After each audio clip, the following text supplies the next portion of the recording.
Assalamualaikum warahmatullahi wabarakatuh. Yang saya hormati Ibu Titi Kumalasari selaku dosen pembimbing pada mata kuliah Tamadun ini. Perkenalkan, saya Nur Azka Wilakonita dari Prodi Pendidikan Bahasa Inggris kelas K2.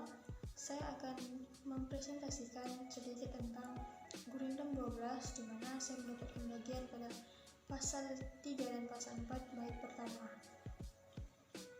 Yang pertama itu saya tampilkan peta konsepnya, di mana yang pertama itu saya akan menjelaskan sedikit tentang sejarah Gurindam 12, kemudian pasal 3, kemudian saya akan menjelaskan juga tentang ciri-ciri dan makna dari Gurindam 12 pasal 3, kemudian lanjut ke baitnya. Saya mendapat bagian bait pertama, kemudian di sana saya akan menampilkan bunyi, makna, dan nilai yang terkandung dalam bait pertama pada pasal 3 Gurindam 12, kemudian pasal 4, di mana saya juga akan menjelaskan tentang ciri-ciri dan makna Gurindam 12 pasal 4, kemudian bunyi bait pertama Gurindam pasal 4 Gurindam 12 pasal 4, begitu juga dengan makna dan nilai yang terkandung di dalamnya.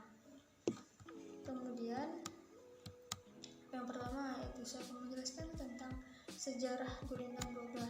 Mungkin sudah banyak yang tahu apa itu Gurindam 12.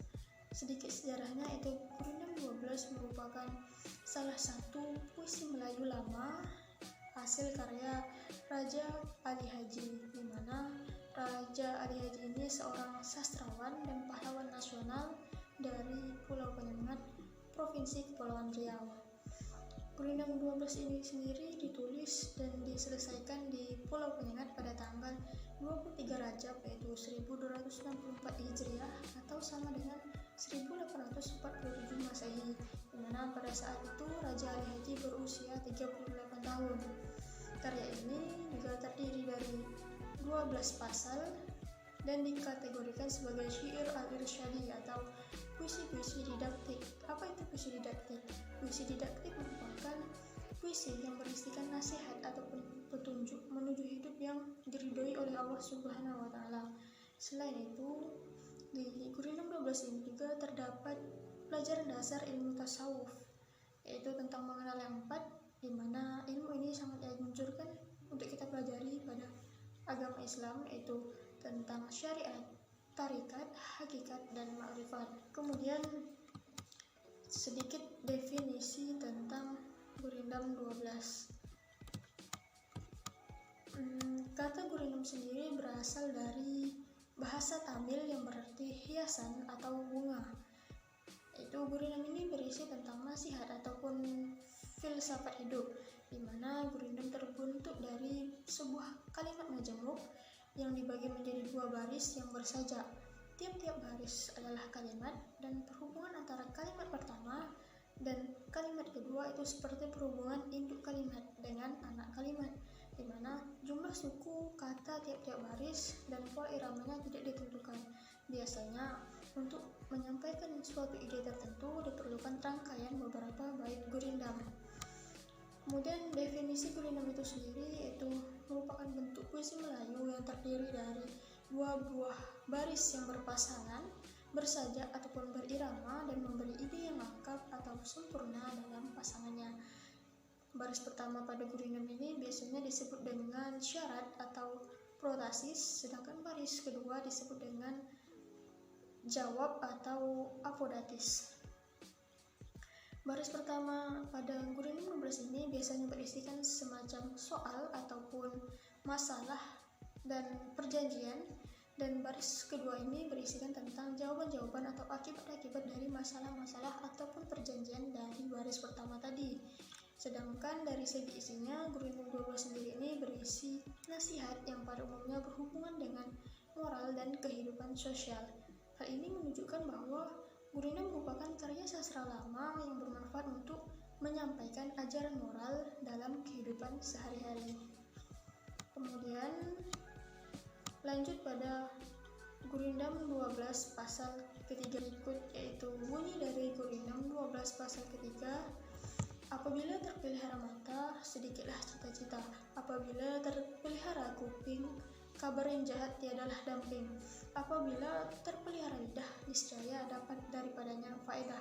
Bersungguh-sungguh engkau memeliharakan tangan daripada segala berat dan ringan. Apabila perut terlalu penuh, keluarlah fiil yang tidak senonoh. Anggota tengah hendaklah ingat, disitulah banyak orang yang hilang semangat. Hendaklah peliharakan kaki daripada berjalan yang membawa rugi. Kemudian kita lanjut ke ciri-ciri dan makna pasal 3 Gurindam 12. Ciri-cirinya yang pertama yaitu Gurindam 12 pasal 3 ini banyak suku katanya, tiap-tiap baris itu tidak tetap, yaitu antara 8 dan hingga 15 suku kata. Kemudian bersajak AA. Ciri-ciri selanjutnya yaitu baris pertama diakhiri dengan tanda koma, sedangkan baris kedua diakhiri dengan tanda titik. Kemudian lanjut ciri-ciri yang terakhir yaitu Gurindam 12 pasal 3 ini berisi nasihat untuk menggunakan anggota tubuh sesuai dengan fungsinya dan tidak berlebihan dalam menggunakannya agar tidak terjadi hal-hal yang tidak baik. Jadi Gurindam 12 pasal 3 ini kita dianjurkan untuk menggunakan anggota tubuh tidak berlebihan. Gunakan semua anggota tubuh kita sesuai dengan porsinya, jangan sampai berlebihan agar tidak terjadi hal-hal yang tidak diinginkan. Kemudian Gurindam 12 pasal 3 ini mengandung makna tentang budi pekerti, yaitu menahan kata-kata yang tidak perlu dan makan seperlunya. Jadi di Gurindam 12 pasal 3 ini kita harus bisa menahan kata-kata, jangan terlalu banyak berbicara, dan juga saat makan, makanlah seperlunya, jangan sampai berlebihan. Kemudian kita lanjut ke poin keempat yaitu bunyi, isi, makna pada bait ketiga pasal 1 pada bait ke-1 pasal 3 Gurindam 12. Bunyinya yaitu apabila terpelihara mata, sedikitlah cita-cita. Apa isi bait ke-1 pasal 3 ini? Yaitu jika kita tidak memperhatikan dunia luas, kita tidak akan mempunyai informasi tentang apapun. Jadi maknanya dalam hidup kita harus memiliki wawasan yang luas agar kita tidak tersesat. Kemudian bait pertama ini berisi nilai moral. Di sini saya akan menjelaskan kembali tentang apabila terpelihara mata, sedikitlah cita-cita. Maksudnya apa? Maksudnya kita ini sudah diberikan mata oleh Allah Subhanahu wa Ta'ala, untuk itu kita harus bisa menggunakan apa yang diberikan oleh Allah, yaitu seperti mata ini dengan sebaik-baiknya.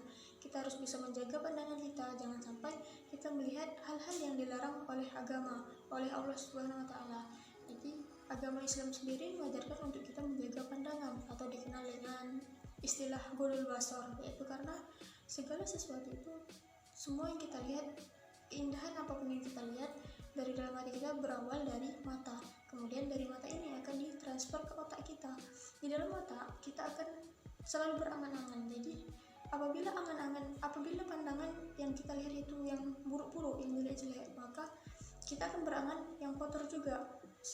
Sebaliknya, apabila kita melihat hal-hal yang baik kemudian ditransfer ke otak, kita di otak kita juga berpikir hal-hal yang baik-baik, sehingga apa yang kita lakukan pun akan menjadi baik, akan menjadi lebih positif.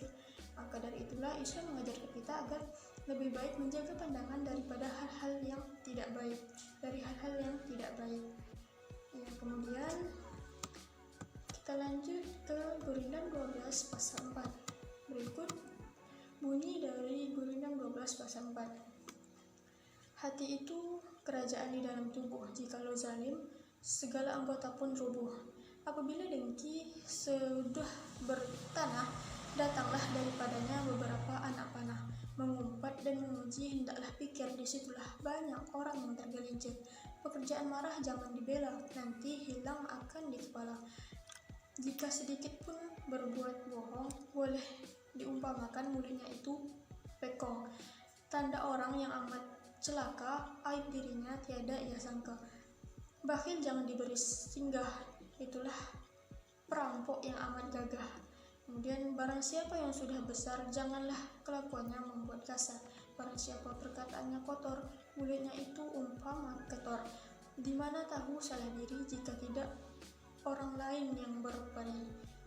Berikut tadi itu bunyi dari Guru 12 pasal 4. Kemudian saya akan menyampaikan itu ciri-ciri dan makna dari Guru 12 pasal 4 ini, di mana terdapat 4 ciri-ciri hampir sama dengan Guru 12 pasal 3 tadi, yaitu banyak suku katanya, tiap-tiap barisnya yaitu antara 8 dan hingga 15 suku kata, itu tidak tetap. Kemudian bersajak AA, kemudian baris pertamanya diakhiri dengan tanda koma, sedangkan baris keduanya diakhiri dengan tanda titik. Kemudian yang ciri yang paling spesifik yaitu di mana Guru 12 pasal 4 ini berisi nasihat untuk menghilangkan segala penyakit hati yang telah bersarang di dalam hati, seperti iri, dengki, dendam, fitnah, amarah, dan sebagainya. Semua penyakit hati itu, karena semua itu hanya mendatangkan dampak yang tidak baik bagi diri sendiri maupun orang lain. Jadi Guru 12 pasal 4 ini mengajarkan kita agar hati kita agar selalu bersih. Jangan sampai kita memiliki penyakit hati seperti iri, dengki, dendam, amarah, dan sebagainya. Makna yang terkandung dalam Guru 12 pasal 4 ini yaitu tentang tabiat yang mulia, di mana tabiat ini muncul dari hati nurani kita dan akal pikiran ataupun budi kita. Kemudian poin selanjutnya yaitu tentang bunyi, isi, makna, dan nilai bait pertama pasal 4 Guru 12, di mana bunyinya yaitu hati kerajaan di dalam tubuh, jikalau zalim segala anggota pun rubuh. Jadi isinya yaitu hati adalah inti dari jiwa manusia. Jika hati kotor, maka hidup yang kita jalani akan berantakan. Maksudnya apa? Maksudnya hati kita harus selalu bersih. Kita harus bisa menjaga hati kita agar selalu bersih dan jaga dari perbuatan-perbuatan yang dilarang oleh agama kita. Dan bait pertama ini mengandung nilai moral. Kemudian dan saya akan menjelaskan kembali, hati itu kerajaan di dalam tubuh, jikalau zalim segala anggota pun rubuh. Maksudnya apa? Maksudnya kita sudah diberikan hati oleh Allah, untuk itu kita harus bisa menjaganya. Kita jaga hati kita dari perbuatan-perbuatan yang dilarang oleh agama. Jadi kita ibaratkan hati ini sebagai penguasa ataupun raja di dalam tubuh kita, di dalam jasad kita. Sedangkan anggota-anggota tubuh kita yang lain, organ-organ tubuh kita yang lain, kita anggap seperti rakyat, di mana setiap rakyat pasti akan tunduk, akan patuh atas perintah rajanya. Sama seperti organ tubuh kita, apa yang organ tubuh kita lakukan itu semua berawal dari hati kita. Jadi untuk itu kita harus bisa menjaga hati kita agar selalu bersih, agar selalu sehat, agar apa yang kita lakukan semua bersifat positif. Jadi hitam putih laju kehidupan akan dikendalikan oleh hati kita. Jadi jiwa kita akan merasa baik-baik saja apabila hati kita sehat. Namun sebaliknya, jiwa kita akan merasa keruh atau bejat manakala hati kita tidak sehat, hati kita keruh, kita memiliki penyakit hati, maka jiwa kita akan tidak sehat juga. Jadi di dalam hati yang sehat ini akan memancarkan jiwa yang kondusif, sehingga semua organ tubuh kita, semua gerak tubuh kita akan sehat sentosa. Sebaliknya, di dalam hati yang keruh, di dalam hati yang sakit akan menimbulkan jiwa yang keruh pula, sehingga semua gerak organ tubuh kita jauh dari nilai-nilai positif. Semua yang kita lakukan akan menjadi tidak baik apabila hati kita keruh. Maka jelaslah bahwa baik dan buruknya gerak seluruh anggota tubuh kita itu semua tergantung dari hati kita. Setiap perbuatan kita, setiap perbuatan yang kita lakukan, yang perbuatan yang orang lain lakukan, yang tidak didasari pada niat atau semua tindakan tanpa niat dari hati nurani kita sendiri, sama sekali tidak memiliki arti. Maka semua yang kita lakukan itu akan berawal dari hati kita, niat dari hati kita sendiri. Untuk itu hati kita harus selalu bersih agar apapun yang kita lakukan akan bersifat positif pula. Baiklah, hanya itu yang bisa saya sampaikan. Mohon maaf atas segala kekurangan, atas segala kesalahan, karena saya juga masih belajar. Terima kasih. Wabillahi taufiq wal hidayah. Wassalamualaikum warahmatullahi wabarakatuh.